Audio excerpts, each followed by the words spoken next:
माता, मैं आपके सामने रूप बदल कर आया।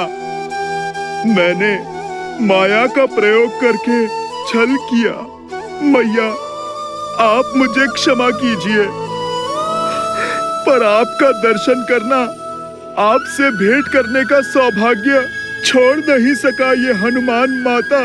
माता, मैं आपको बता नहीं सकता, इतने वर्षों आपसे विचोह, आपको ना देख पाने का दुख मेरे हृदय को कैसे छलता रहा माता।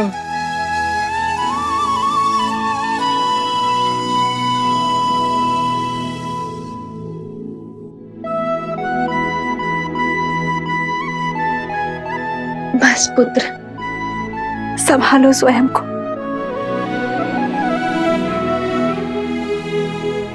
माता, आप मुझे क्षमा कर दीजिए। आपके समक्ष आया तो भी माया के आवरण में लिपटकर, रूप बदलकर माता। नहीं पुत्र, क्षमा मत मांगो। बताओ, कैसे हो तुम? कैसी है मेरी अयोध्या, मेरे श्री राम? माता के बिना भला ये संतान कैसी होगी? महारानी के ममतामय आंचल के बिना प्रजा भला कैसी होगी? हृदय में बिरहा की पीड़ा लिए प्रभु श्री राम कैसे होगे मैया? महलों में जन्मी, महलों में ब्याही, महलों को छोड़कर इन वनों में रह रही मेरी मैया पहले मुझसे मेरी कुशल चीन पूछ रही है। इतनी ममता केवल आप में ही हो सकती है माता। क्षण क्षण प्रभु से विरह का दुख झेल कर भी कभी किसी को आपने अपना सत्य पता नहीं लगने दिया माता। आप धन्य हैं माता, आप तो धन्य हैं। नहीं पुत्र, किस विरह और किस पीड़ा की बात कर रहे हो तुम? मेरे श्री राम तो सदा मेरे साथ ही है। आओ, तुम्हें भी उनके दर्शन करवाती हूँ।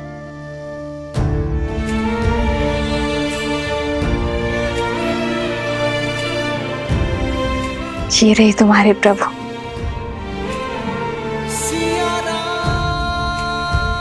सदा मेरे साथ, मेरे पास संसार का कोई छल, कोई बल श्री राम को सीता से भिन्न नहीं कर सकता।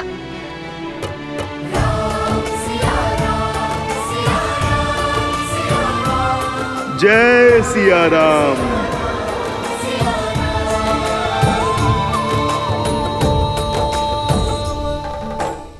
ये आप क्या कह रहे हैं भैया? माना कि मेरे प्राण संकट में पड़े, किंतु इस एक निर्णय ने आपको राजा बना दिया। ऐसे राज्य का राजा जिसकी प्रजा को उंगलियों पर गिना जा सके।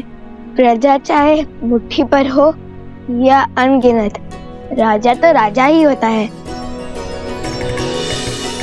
हमें चलना चाहिए भैया। राजा का दायित्व धरा पर रह रहे हर जीव की रक्षा का है, फिर चाहे उनके लिए युवराज के प्राणों की आहुति क्यों न देनी पड़े। महायोद्धा लव की विजय हो।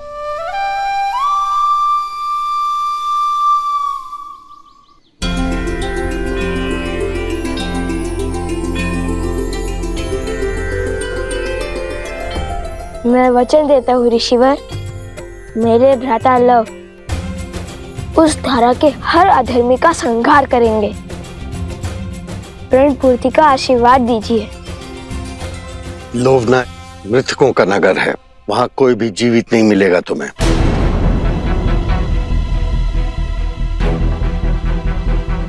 तुम्हें वहां मृत जीवों को जीवन दान देना होगा। मृतका की नगरी अर्थात प्रेतात्माएं, इसलिए कहता हूँ बिना सोचे समझे प्रण लेने से प्राण भी जा सकते हैं। अब जाओ भूतों की नगरी।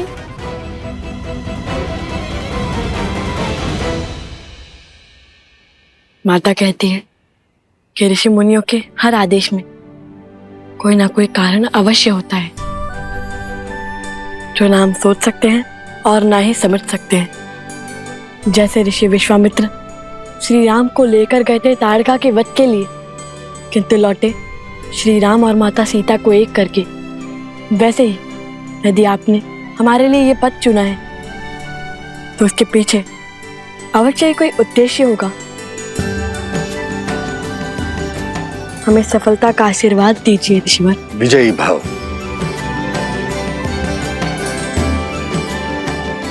आयुष्मान भव।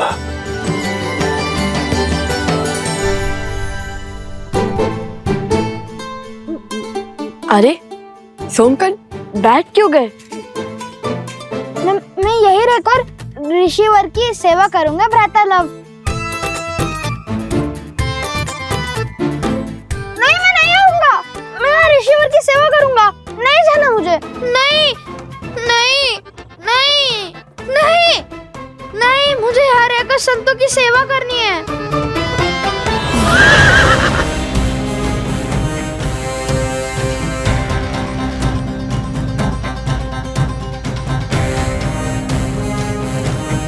सैनिकों, इस गांव की सीमा को घेर लो।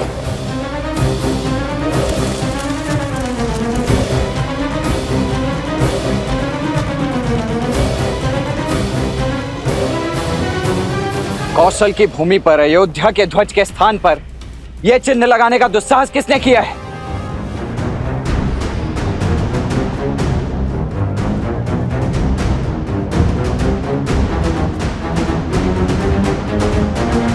ये मेरी चेतावनी है आप सभी को।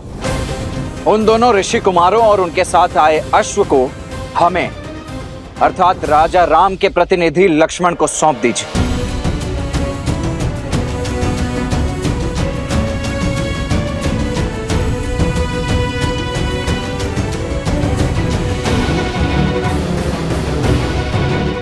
समझ गया। विरोध की आंधी विवेक को उड़ा ले गई। आप सभी पीछे हट जाइए, अन्यथा विवश होकर मुझे आप सभी को बंदी बनाना होगा।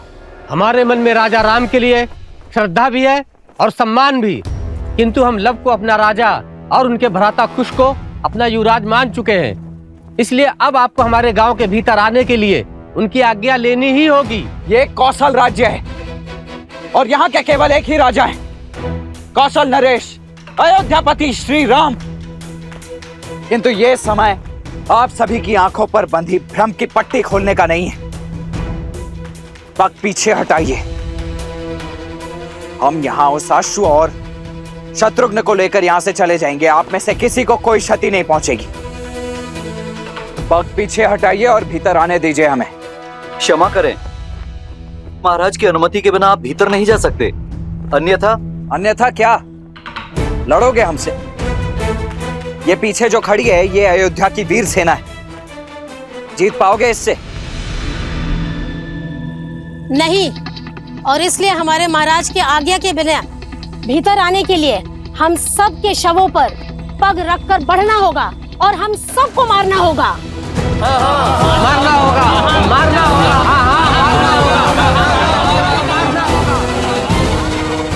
आइए, रंगिए अपनी तलवार को हम निर्दोषों के रक्त से।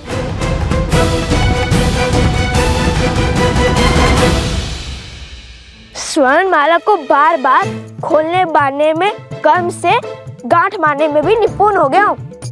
अब तुम इसे नहीं खोल सकते। ऐसा मत करो, लौटने दो मुझे। चलते रहो, हम उचित मार्ग पर है। राजा सततीर्थ का नगर समीप ही है। राजा लव, विनती है, खोल दीजिए मुझे, लौटने दीजिए अगस्त्य मुनि के पास। कदापि नहीं, तुम हमारे साथ रहोगे। तुम्हें अकेला छोड़ना अर्थात संकट को आमंत्रण देना। पता नहीं कब कहाँ कोई तुम्हें उठाकर ले जाए। एक बार वो रकेतु आ गया और एक बार स्वयं ही उस असुर की माया से बेसुध हो गए। संकट का निमंत्रण मैं नहीं, तुम हो तुम।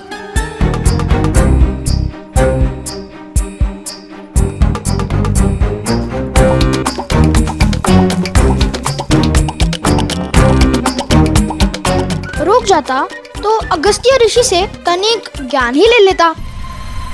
वो एक ग्रास में पूरा का पूरा हुआ था भी असुर खा गए थे। आथा समुंदर को पीकर बंजर कर दिया था उन्होंने।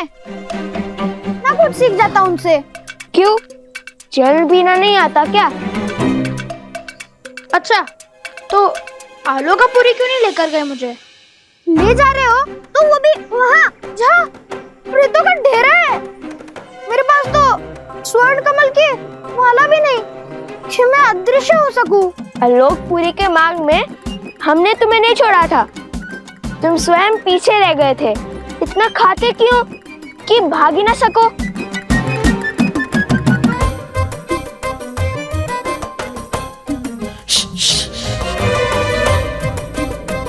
शांत रहो, वो देखो।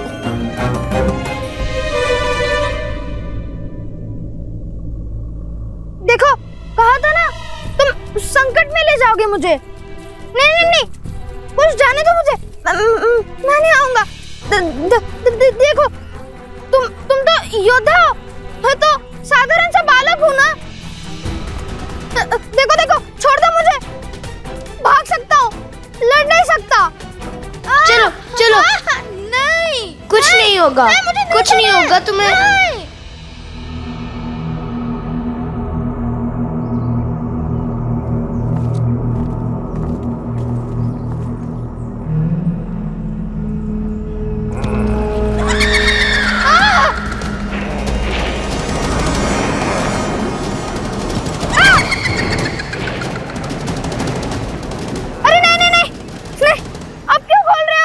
अरे बांधे बांधे धनुष कैसे चलाऊंगा?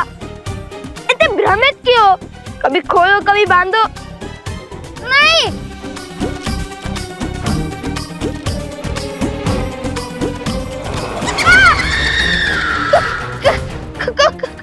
जो भयभीत होते हैं उन्हें प्रेत सबसे पहले प्रहार करते हैं।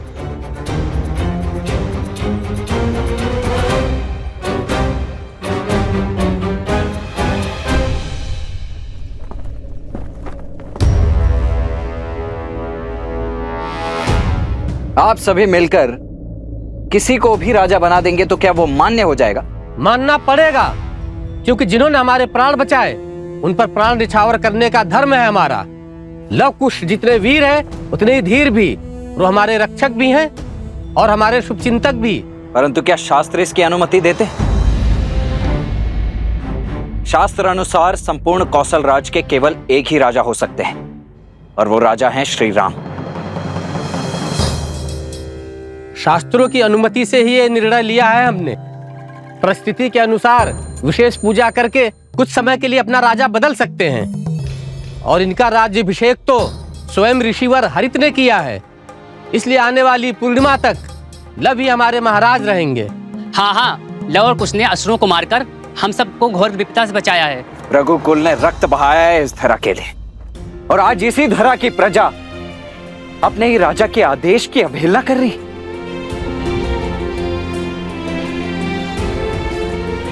क्या लवकुश के कुल का भी भान है आप सभी को?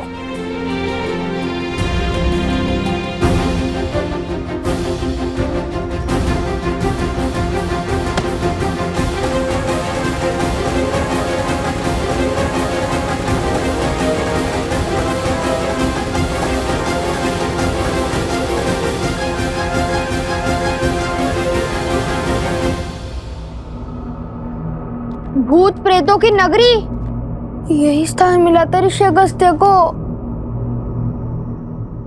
यहाँ अजय होना तो छोड़ो, जीवित रहना भी कठिन लगता है।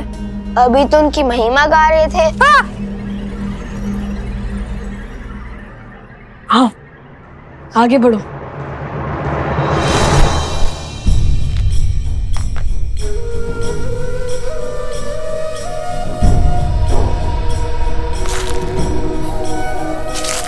भैया सावधान।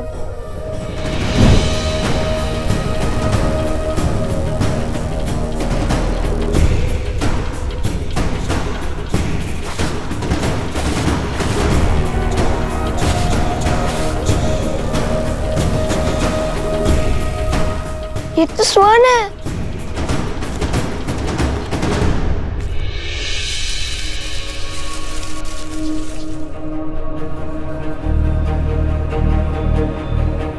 और ये भी।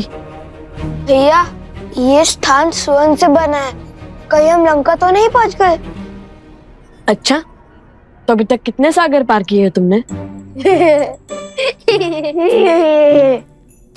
पहले इस जाल से अपनी धोती को तो संभालो, फिर रास्ता। समझ गए ये लंका नहीं है, अब चले आगे।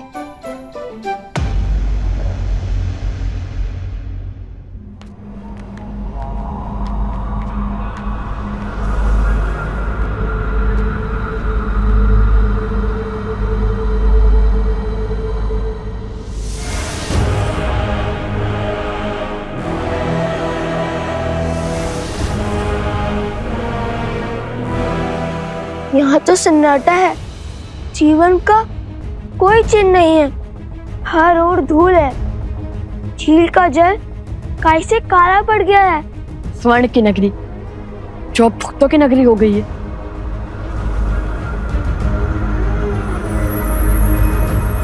यह अवश्य ही सतीर्थ का महल होगा।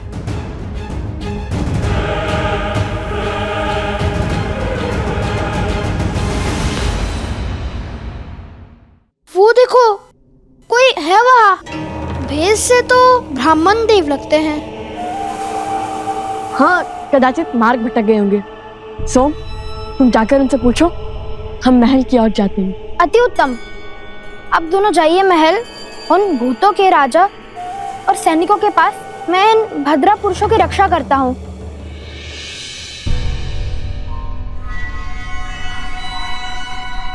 मैं तो बच गया।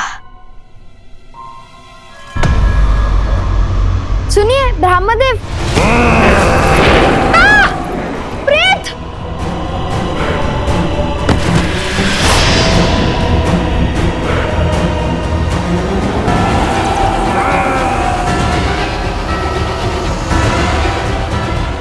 सोम,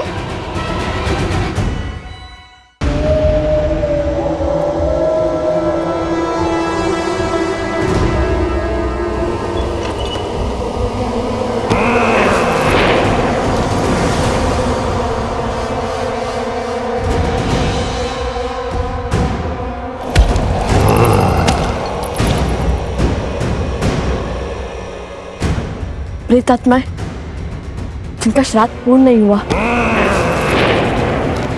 कैसे पता भैया? उनकी शिखाओं को देखो।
ये सब क्या हो रहा है?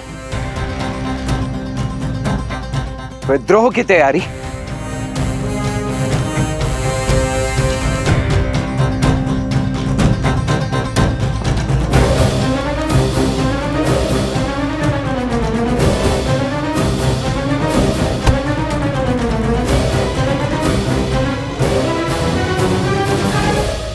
तो अब आप सब श्री राम के विरुद्ध शस्त्र उठाने को उत्सुक हैं।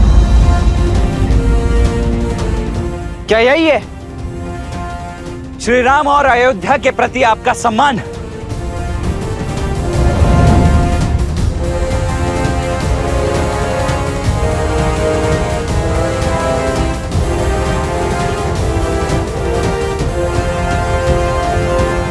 हम विद्रोह नहीं कर रहे हैं, हम राजभक्ति निभा रहे हैं। देखिए कुमार, हम आज भी आपका सम्मान करते हैं, रघुकुल का मान रखते हैं।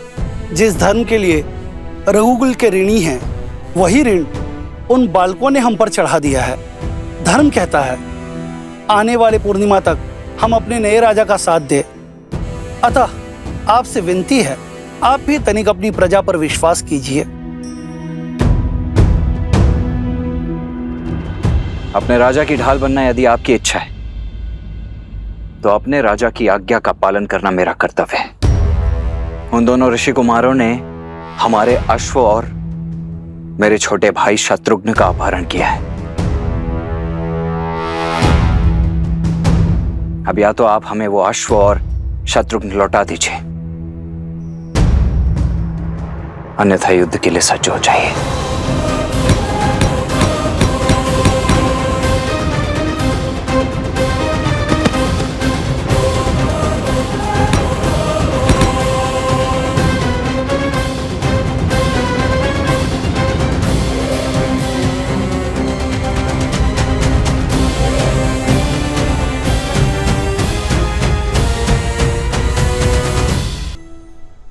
हमने आपसे पहले भी कहा था, महाराज और युवराज यहाँ नहीं है, वे किसी उद्देश्य पूर्ति हेतु बाहर गए हैं।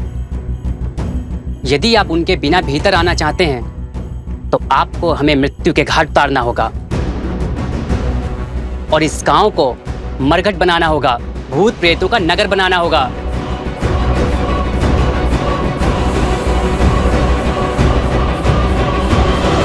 माता, जब आपकी माता ने आपकी प्रतिमा को यज्ञ में विराजमान देखा तो वो भाव विभोर हो उठी। माता, वो आंखों में आंसू लिए कहने लगी कि प्रभु श्री राम को पहचानने में भूल हुई उनसे।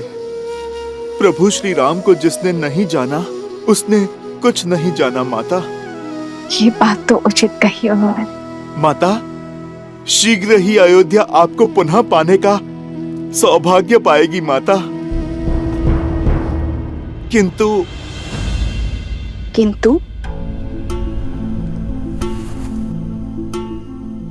माता, एक प्रश्न है जो और प्रतीक्षा नहीं कर सकता। माता, ये मन भी कितना विचित्र है, दुर्भाग्य पर संदेह नहीं करता और सौभाग्य पर विश्वास नहीं करता।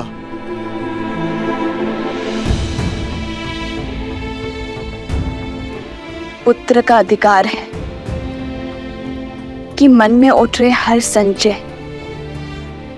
अपनी माता के सामने रखें। बताओ पुत्र, क्या शंका है तुम्हें? माता, मेरा मन सत्य जान चुका है, किंतु ये सब कुछ आपके मुख से सुनना चाहता है।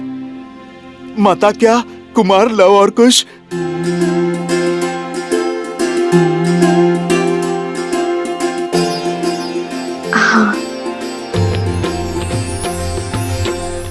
लवकुश मेरे ही पुत्र, श्री राम के तने रघुकुल के वंशज।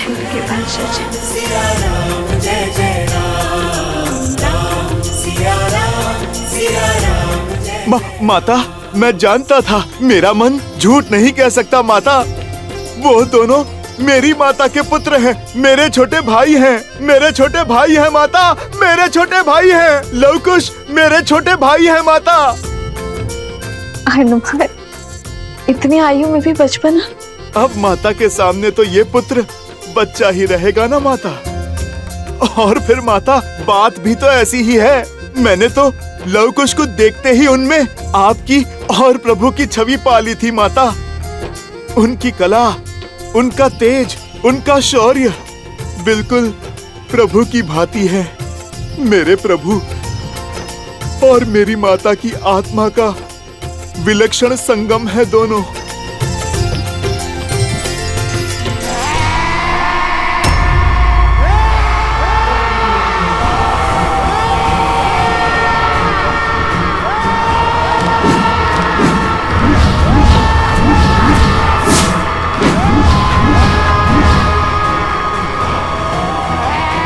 मैं इनके सामने अधिक देर तक नहीं टिक पाऊंगा कुश। इनकी चीखों के सामने मेरी सुध खो रही है।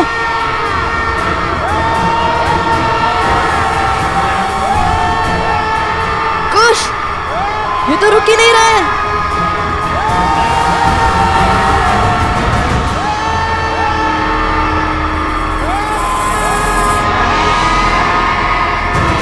दिव्यास्त्र का उपयोग कीजिए भैया।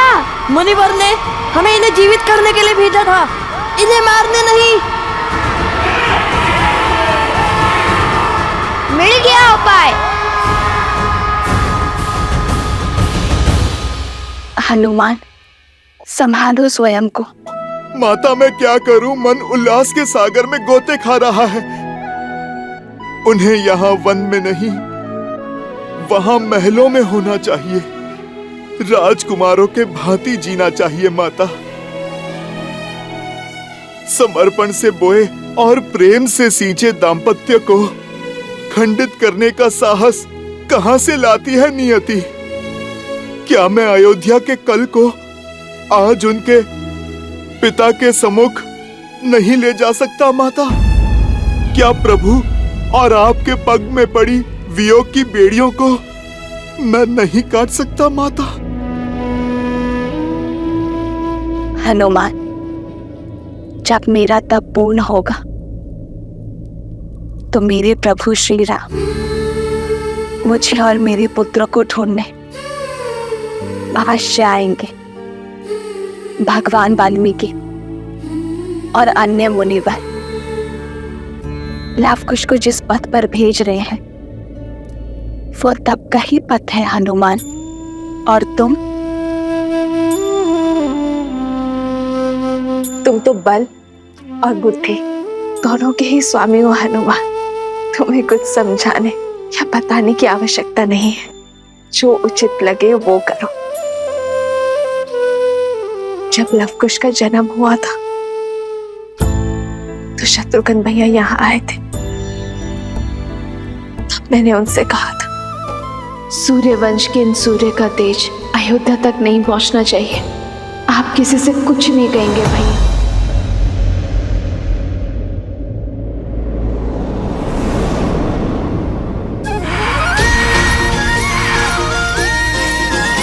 किंतु तुम्हें कैसे ज्ञात हुआ कि उनकी शिखा बांधने से वे शांत हो जाएंगे?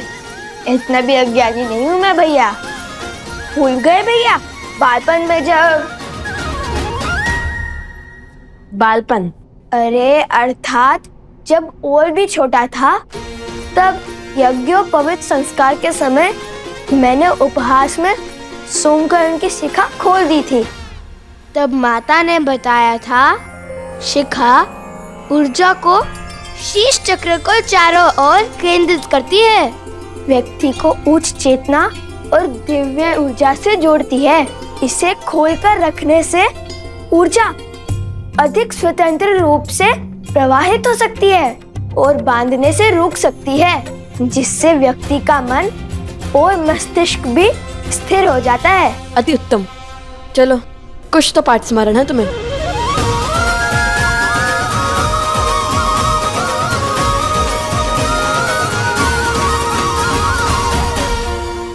त्रिकालदर्शी भगवान वाल्मीकि को मेरा नमन। आ गए हनुमान? भला मैं आपकी पुकार को अनसुना कैसे कर सकता हूँ?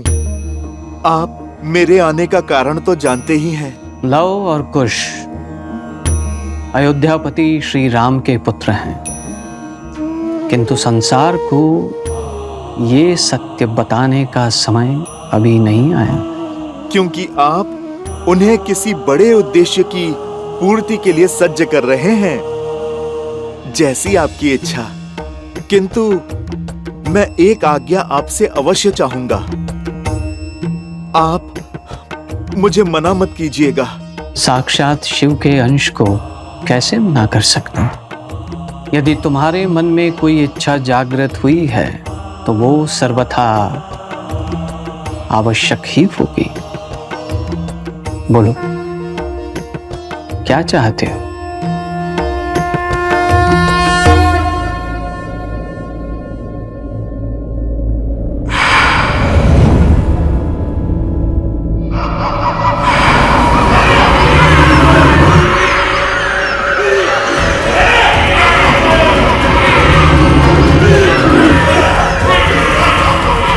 भैया इन सब की शिखा बांधना तो संभव नहीं है। क्या करे कुश?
ये अवश्य ही अश्वमेध का अश्व लेने आए होंगे।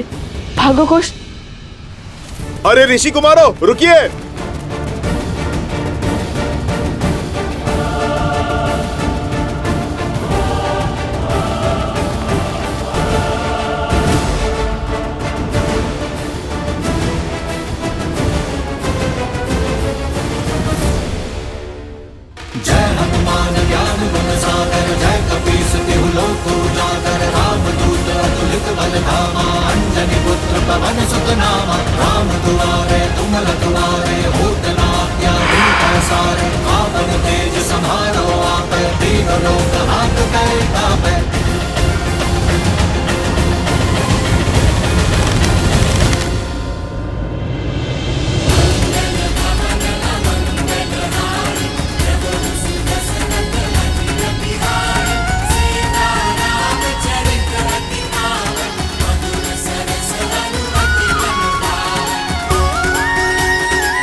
लवकुश मेरे ही पुत्र है, श्री राम के तने हैं, रघुकुल के वंशज हैं। आगे मत बढ़ना, अन्यथा अपने बाण से छल्ली कर देंगे हम। ये भैया मुझसे नहीं कहते, रुक जाइए हनुमान जी।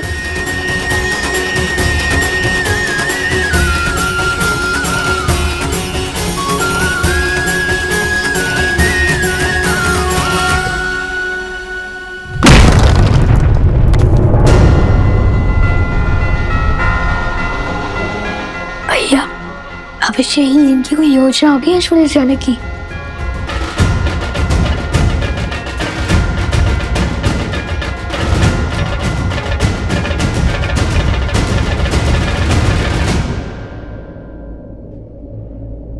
यदि आप अश्वमेध के अश्व को लेने आए हैं तो लौट जाइए। उसे ढूंढने में अपना समय व्यर्थ मत कीजिए। उचित कहा भैया। सुना है आप अमर हैं, कदाचित इसलिए बहुत समय है व्यर्थ करने के लिए। समय व्यर्थ करने वालों को एक दिन समय स्वयं व्यर्थ कर देता है। वैसे मैं यहाँ पर अश्व के लिए नहीं आया हूँ, मैं तो प्रभु श्री राम का सेवक हूँ, सैनिक नहीं। बिना इच्छा मैं नहीं लड़ता। तो फिर आप यहाँ क्यों आए? आप दोनों की सहायता करने। आप दोनों माता सीता की खोज में निकले हैं ना? उनका तो पुत्र मैं भी हूँ। आप दोनों का हाथ बटा दूं? तो श्री राम को हरा कर हमारे प्रश्नों का उत्तर देने के लिए बाध्य करेंगे, उनका साथ छोड़कर हमारा हाथ थामेंगे, प्रभु की सेवा से मुंह मोड़ेंगे। जब आप दोनों प्रभु श्री राम के समक्ष खड़े होंगे, मैं वचन देता हूँ, तब ना तो किसी का साथ दूंगा और ना ही हाथ थामूंगा। प्रभु राम की सेवा हो या फिर माता सीता की सेवा, वो दोनों एक ही तो हैं मेरे लिए।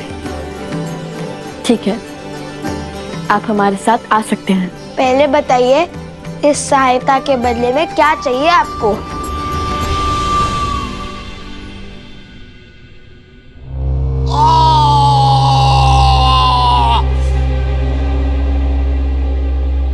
पिछले 15 वर्षों से राम उसके राज्य को जितना नीचे धकेलने का प्रयास कर रहे हैं, वो उतना ही ऊंचा उठता जा रहा है। राम ने सहस्त्रों राक्षसों का संहार किया, अयोध्या में समृद्धि और शांति की ध्वजा लहराई। वहां ना कोई अब भिक्षा मांगता है, ना कोई चोरी करता है। उसने सब कुछ पा लिया और हमने सब कुछ खो दिया। आपका पुत्र, आपका राज्य,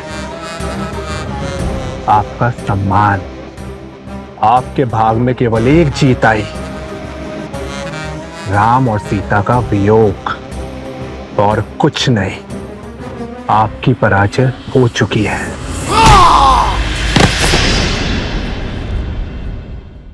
माना कि मेरे प्रयास विफल हुए, किंतु जब तक अयोध्या में एक भी जीव के मन में अधर्म का वास है, धर्म कभी बुरी बातें नहीं जीत सकता।